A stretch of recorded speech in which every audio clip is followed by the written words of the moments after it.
ಕೊಡಬೇಕು. ನಾವು ಕೈಲಾದಷ್ಟು ಎಷ್ಟು ಕೊಡ್ಬೇಕು, ನಾವು ದಶಾಂಶ ಕೊಡಬೇಕು. ಕೆಲವೊಂದು ಪಾಸ್ಟರ್ಗಳು ಏನ್ ಮಾಡ್ತಾರ ಅಂತಂದ್ರೆ ಈ ತರ ಎಲ್ಲ ಹೇಳಕ್ಕೆ ಅವ್ರಿಗೆ ಕೆಲವೊಂದು ನಾಚಿಕೆ ಬರೋದ್ರಿಂದ ಅವ್ರಿಗೆ ಏನ್ ಎಷ್ಟು ಹೇಳಬೇಕು ಬೇಡ ಬಿಡು, ಅವ್ರ ಪಾಡಿಗೆ ಅವ್ರ ಚರ್ಚಿಗೆ ಬರಲ್ರಿ ಅಕ್ಕ, ಅವ್ರ ಚರ್ಚಿಗೆ ಬರ್ತಾನೆ ಇರಲ್ರಿ ಅಕ್ಕ, ಅವ್ರ ಹಂಗೆ ಬರಲ್ರಿ ಅಕ್ಕ, ದಶಾಂಶ ಕೊಡಲ್ದಂಗೆ ಬರಲ್ರಿ ಅಕ್ಕ, ಕಾಣಿಕೆ ಕೊಡಲ್ದಂಗೆ ಬರಲ್ರಿ ಅಕ್ಕ, ಅವ್ರು ಉದ್ಧಾರ ಆಯ್ತಾರ? ದೇವರ ವಾಕ್ಯದ ಪ್ರಕಾರ ಅವ್ರು ಉದ್ಧಾರ ಆಯ್ತಾರ? ಉದ್ಧಾರ ಆಗಲ್ಲ.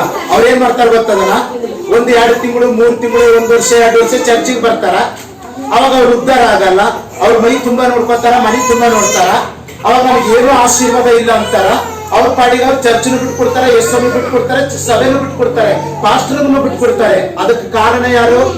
ಅದಕ್ಕೆ ಕಾರಣ ಏನ್ ಗೊತ್ತದ, ನೇನು ಅವ್ರು ಬರ್ತಾ ಇರುವಂತ ಉದ್ದೇಶನೇ ನಾವು ಚಲೋ ಆಗ್ಬೇಕು, ನಮ್ಮ ಮಕ್ಕಳು ಚಲೋ ಆಗ್ಬೇಕು. ಅಮ್ಮ ನೀ ದುಡ್ದಿರೋ ಗಂಟೆ ಎಲ್ಲ ತಂದು ಚರ್ಚಿನ ಸುರಿ ಅಂತ ದೇವ್ರ ವಾಕ್ಯ ಹೇಳತ್ತಿಲ್ಲ, ನೀನು ಒಂದು ರೂಢಿ